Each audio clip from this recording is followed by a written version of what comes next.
Hi, I'm Kez Malik. I'm a sufferer of functional neurological disorder known as FND, and I thought, what better way than to do an awareness video when I'm on a rough day myself. At the moment, my legs are acting up. They're going monkey on me. Paralysed 1 minute, can move a little bit the next. And the symptoms are just so hard to deal with each day. You never know, well, I never know what symptom I'm going to get. I could be speaking to you right now, next minute, I've lost my voice, I'm having stroke-like symptoms, I can have a seizure, non-epileptic seizure, I could go weak down one side, my voice can suddenly just go, I could get amnesia and completely forget who I am, who anybody is, what's wrong with me. I suffer brain fog, like I take a little while to get the word out that I'm needing to say because my brain seems to forget. How do I explain FND to people? Is that the nervous system has suddenly just stopped working. We don't know why. There's no damage. And unlike a normal person, the signals that the nervous system send around the body, FND sends the wrong signals. It sends signals all the way around the body, and that can cause so many symptoms. Amnesia. I also have foreign accent syndrome, so if I'm around somebody with a foreign accent, I can pick it up. As you can tell, I've got a Scottish accent just now. I am Scottish.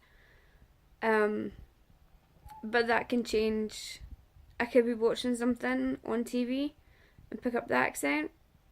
I could be on a bus, a train, at an appointment, and next thing, I've picked up their accent.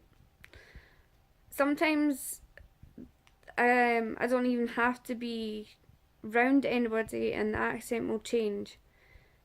And I've no idea what kind of accent it could be. It could be a mix of anything, a combination of accents. I have a husband, I have 2 girls, 11 and 9, Holly and Lily. They are amazing support for me. I have my little dog Frankie, who hasn't been trained but knows how to help bring me out of a seizure, senses when something is wrong, knows when I'm struggling and in pain.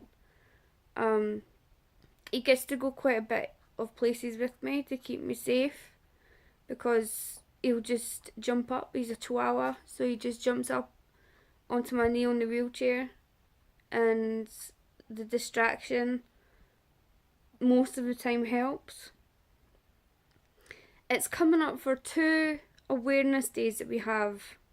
We have an awareness day on the 25th of March, and we have an awareness day on the 13th of April. And it's important that we get the word spread about FND because I run a support group on Facebook, one of the first support groups made, really. I help support patients and their families.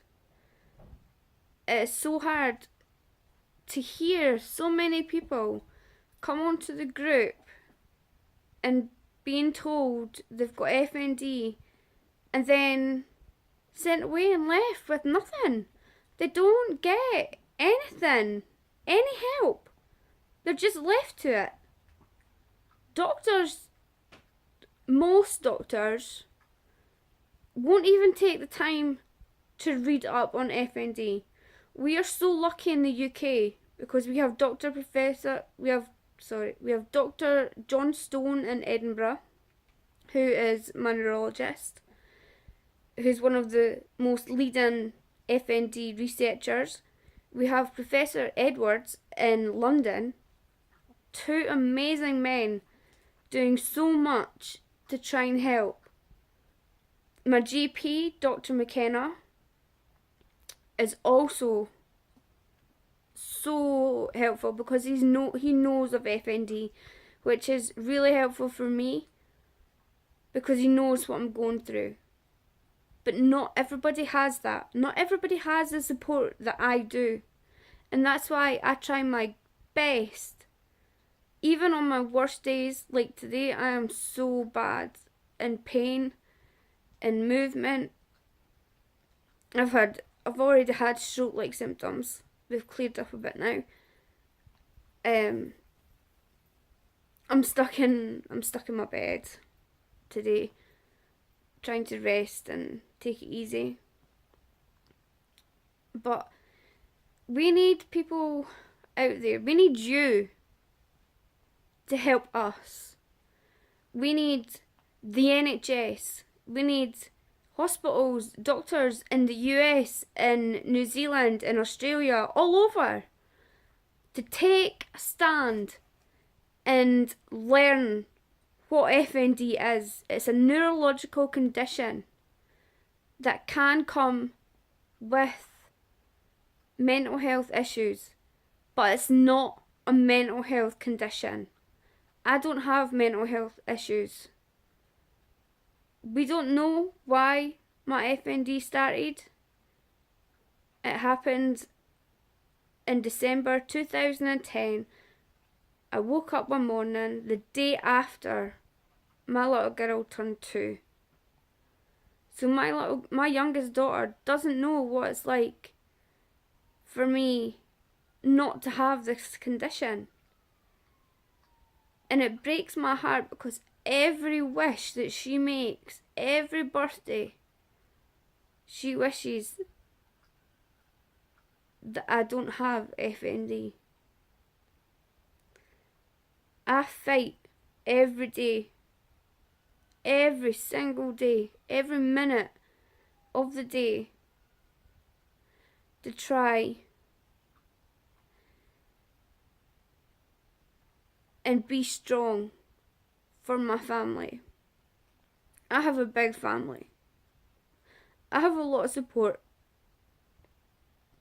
They don't let me get down. They don't let me get to those dark places that have been in my head.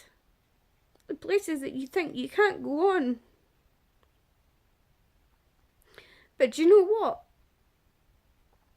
It's because of them. It's because of the other people out there that's suffering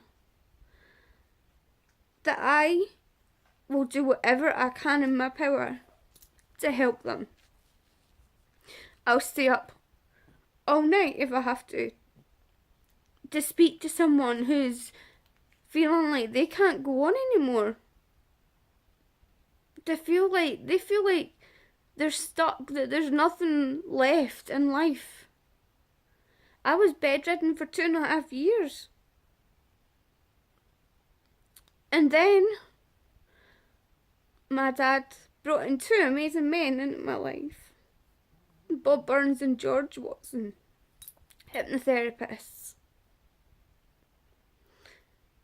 who changed those last 2.5 years into where I am today, because even though I still get seizures, I can control them with hypnotherapy. I use hypnotherapy quite a lot. And I just wish that it was available and would work for everybody else. I just wish we had a magic wand or an answer, a cure. It took them about 30 years to diagnose some conditions, even longer. The medical field changes every single day. There's new conditions, there's new research being done. So why can't doctors pay attention to what the patients are saying to them? Why can't they listen or go and study up on the condition that we have, instead of just turning around and saying, it's in your head, it's psychological, there's nothing wrong with you? There is something wrong. You might not see it on scans, but we live it.